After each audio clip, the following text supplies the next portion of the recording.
Dr. Shobha is joining us in the studio this morning to talk about painkiller addiction, a problem that is increasing around the country and here in our area as well. Dr. Shobha, thanks so much for coming in the studio this morning. Good morning, good to be here. Yeah, good morning. So first of all, let's just go back to the basics. Tell me a little bit about what a painkiller is. Right. You know, when we talk about wanting, if you're hurting somewhere, we just reach for either the Tylenol or things like Motrin or Advil. Those are called non-steroidals. And then there are stronger painkillers, and these are what we call the opioids. These are codeine, morphine, hydrocodone, Cadian, OxyContin, oxycodone, fentanyl. These are all prescription drugs, and these are all painkillers, but the bad side is they can all be addictive.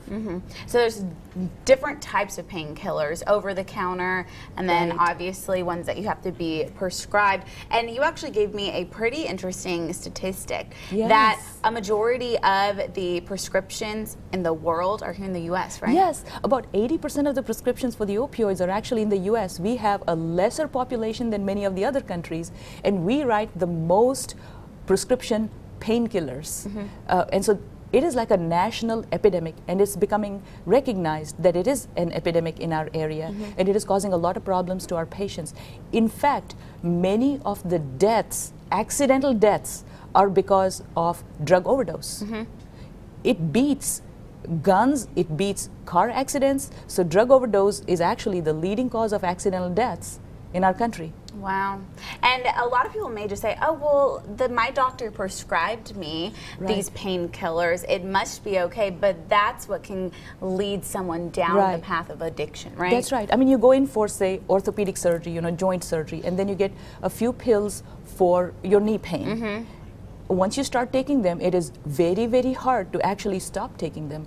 All these opioids, they actually act on the pain and emotional centers of our brain, and it releases dopamine, which is the feel-good hormone, so there is sort of a euphoria kind of thing. You know, if you think about it, heroin is also sort of in that category, except it is a non-prescription, you know, street drug. So, and then once you take the painkiller, you develop tolerance. That means you take more and more of the painkiller to get the same desired effect.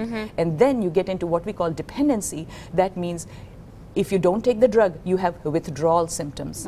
The problem with all these medications, the morphine, the OxyContin, the hydrocodone, is that it can affect your body in very many different ways. The worst part is if you mix it with alcohol, it can cause sleepiness, grogginess. It can also cause abdominal pain and constipation. People have surgery and then they're constipated, and then they're miserable because these medications can cause constipation. They cause nausea. And in people who have sleep apnea, it can be really dangerous because you really quit breathing. You can have mental status changes. You can, and it can actually kill people. Wow. And so obviously you're not saying if your doctor prescribed you these painkillers after a major surgery or something like that, you're not saying don't take it, but you're just saying be smart when you're taking it. Be smart and try to use as little of it and get off as soon as you can, because if you take it for a few days, it's very hard to get off of them. And so what are some other ways that people can stay smart, even if they're prescribed, or maybe if their family member is prescribed some painkillers? Correct. Just watch for how many painkillers the patient is using, and you need to watch for signs of, are they getting more and more prescriptions for the painkillers, and the family members need to watch for signs of tolerance and addiction. And what are some signs that people can look for addiction? Because they're reaching, you know, why are they going back for a refill for the pain medication? You know, they've been given it for a few days and then they should be off of it. But if they're going back for prescriptions, and the other thing is if they're starting to doctor shop, one doctor quit prescribing the pain medication, so now they're going to another doctor in another state, or, you know, just to get more prescription medications, just watch, just be aware. Yeah, and obviously we see a lot of local agencies have their prescription take backs. Obviously a big thing about your painkillers is if you are done, dispose of them properly, right? Absolutely. You can take it to your police station, to the pharmacy, you can dispose of them. Do not leave it open, because if children can get into these opioids, even the smallest dose can kill your child.